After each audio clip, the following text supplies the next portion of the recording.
भाजपा ने 5.5 लाख रुपया दिया, क्या आगे भी इसको कंटिन्यू करेंगे आप संघर्ष को, 35 लाख वाले संघर्ष? विनोद जी, मैं चाहूंगा आपसे, मेरा ये अनुरोध है, क्योंकि ये एक बड़ा ज्वलंत मुद्दा इन्होंने उठाया और सीधा आरोप कांग्रेस पर लगाया है, तो मैं चाहूंगा कि मैं थोड़ा इसे विस्तृत ढंग से बता दूं। सबसे पहली बात तो ये कि मैं आपको बता दूं कि पटेल साहब जो है, संविधान इस देश का लागू होने के 1 साल के बाद इस फानी दुनिया को अलविदा कह गए।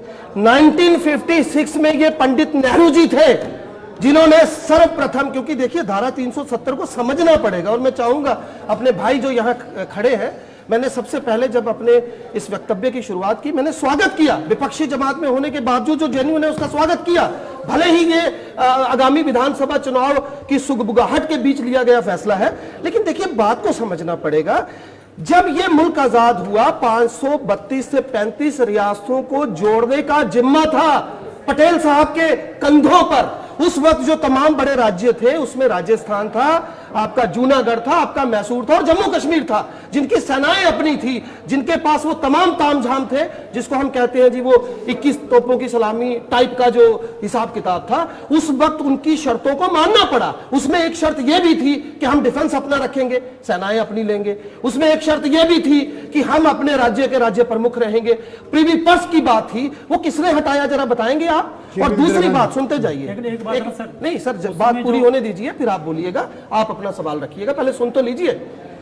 कहीं ना कहीं मुगलाते का शिकार है आप। मैं आपको बताना चाहता हूं, उस वक्त इस मुल्क को एकजुट बनाए रखने के लिए यह जरूरी था कि तमाम रियासतों को इस देश के साथ जोड़ा जाए, जो पटेल साहब ने किया।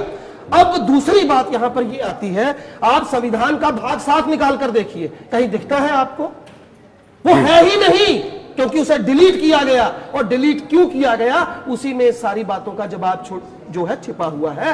उन तमाम अख्तियारों को जो रजवाड़ों को मिले थे, उनको हटाने के लिए हमारी सरकारों ने और पंडित जी की अगुवाई में ये फैसले लिए गए। और उस पर आज भाजपा बात क्यों नहीं करती? क्योंकि वो एक जेन्युइन मसला है। ये बार बार कहते हैं। अभी इन्होंने एक और बात बोली, इन्होंने बोला जी कौन सी धारा, मैं बता रहा हूं आपको, आर्टिकल 370 की सब सेक्शन 1, और आपने जैसे इसको तोड़ा है वो इसकी सब सेक्शन डी है, और डी में वो प्रावधान हम ही ने रखा था, हमारी सरकारों ने रखा था कि संविधान सभा को आपने विधानसभा के इक्विवेलेंट मानकर उसको तोड़ा राष्ट्रपति के आदेश से।